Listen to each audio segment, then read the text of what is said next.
Good morning, the time is 10 o'clock. The place is Southampton and summer is, well, nearly with us. Time to peel off the winter layers and dig out the t-shirts. A time when some women, anyway, have trouble with what to wear on top. But for others, those with a large bust, summer can mean unwanted attention, staring and ridicule. Jokes apart, having a large bust for them can be a major problem. Nina, morning to you. 20 years you suffered because of your bust. How did you suffer? Women looking at me as if I'm a trollop. Men looking at me as if I'm a bimbo and brain dead. It was as bad as that? Absolutely.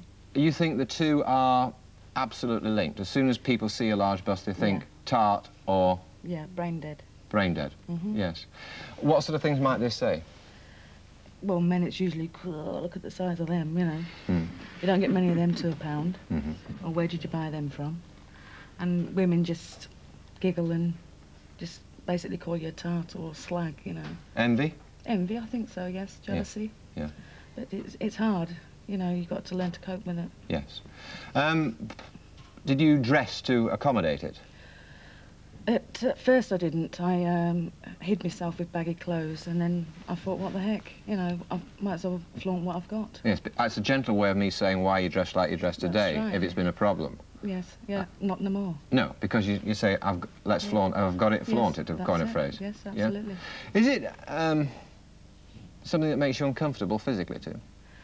It has done, yeah. I mean, what was it like at school? Well, boys just run up and grab you and run off, and you'd come home covered in bruises and have to explain it to your dad, and he wouldn't believe you, and get a crack around the ear hole. and you know, you cheerfully smile about it now, but I mean, why should any woman suffer that? Well, absolutely, you know, I don't agree. No woman should. Is it also uncomfortable sometimes just in ordinary life? Yes. I mean, obviously it's uncomfortable if you're attacked or harassed in some way, but it's physically uncomfortable having them. Yeah, clothes. You can't find clothes to fit you, and, you know, sexy bras, you know, it's usually a couple of buckets and a bit of string, you know what I mean? Yes. You can't get enough of sexy. Yeah. You know, and you want to look nice. You know, if you have nice underwear, you feel nice all over. Now, you said that you've decided to sort of live with it. What did you used to do for a living? Well, I've done various things, but my last profession was a care assistant. You're a care assistant looking after who? Elderly people. Up in? Yorkshire. Up in Yorkshire. So a more caring profession, it would be hard to imagine. What do you do now? Well, do you want me to tell you now? Yes. I'm a wrestler. You're a wrestler? Yes. You are a female mud wrestler? Yes. Yeah. By anybody's imagination, that is some change, kid. Absolutely, yeah. And the bosom is a part of the act, isn't it? Yes. So you've, in more ways than one, decided to capitalise on it? Yes. Are you glad you did? I am, because I can get my revenge on the men. When I get them in the ring, I sort them out. Oh, you wrestle with men too? Oh, absolutely, yeah. This gets better and better. Well, I wish you well. Thank you. Are you happier in yourself doing it? Yes.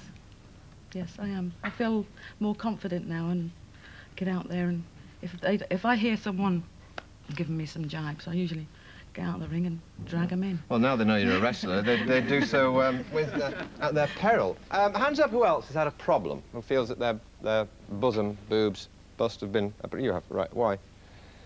Well, my breasts have grown so large that I can't actually buy bras at all to fit me anymore. They just do not make the cup sizes. And also I have problems day to day. I get backache. I've got permanent ruts in my shoulders from having to hoik them up and carry them around in front of me. I do go without a bra mainly when I'm at home because I just cannot be bothered to put bras on and suffer the agony of trying to squeeze myself into bras that don't fit.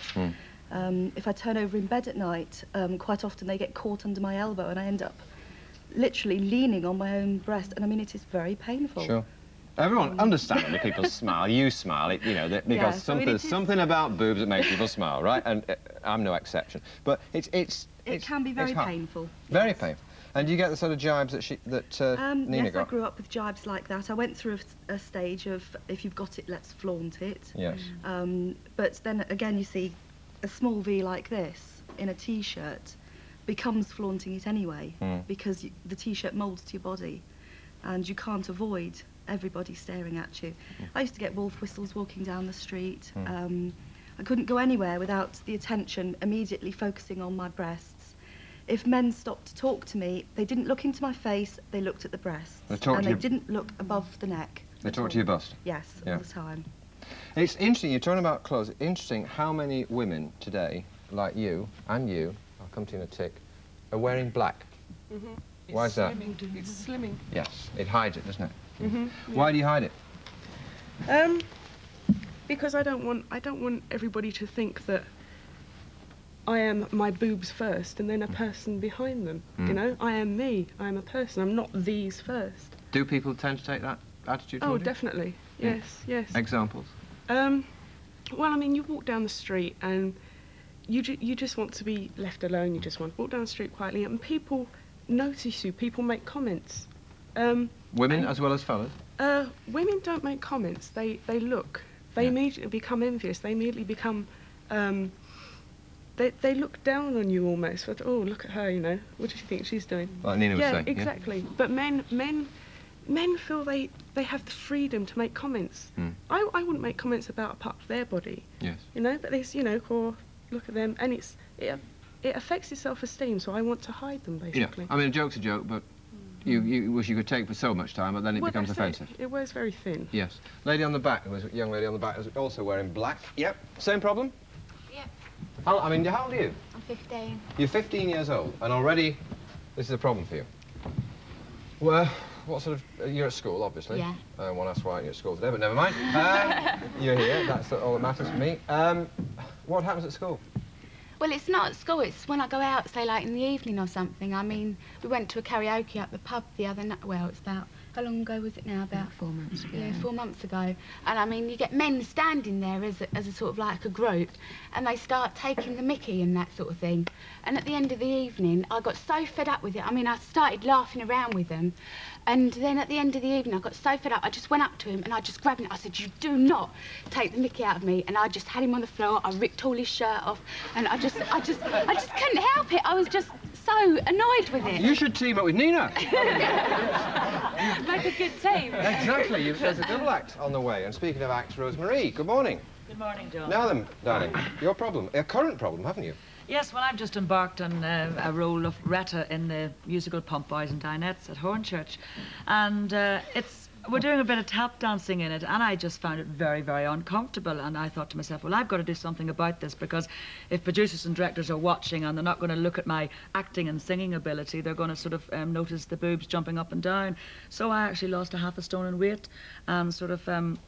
got decked out in all the right bras and what are the right bras? I mean, how do you find them? Because other people say they're difficult to find. It is so difficult, and there are 1 or 2 specialised places, but you pay through the nose, and you've got to really look around. And I did pay through the nose, but I got properly measured, and I got proper bras that when now when I'm dancing, number one, they don't emphasise your bust as much. They make them look a little bit smaller, and much more comfortable. Yeah.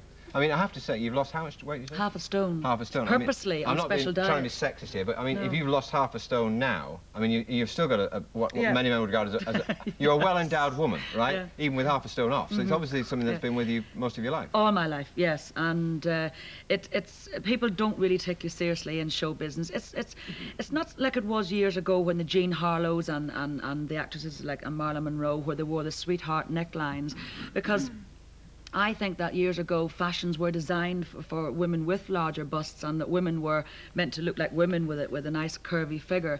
Now on the catwalks it's all designed for, you know, ladies with smaller boobs, and so it's very difficult. I have to get everything made, you know, and, and when I'm moving on stage I wear mostly bone things. Yeah, and you're wearing black too. Interesting. Yeah. I mean, this is just... Doesn't we draw didn't ask them to do this. They did. Glenn, what are the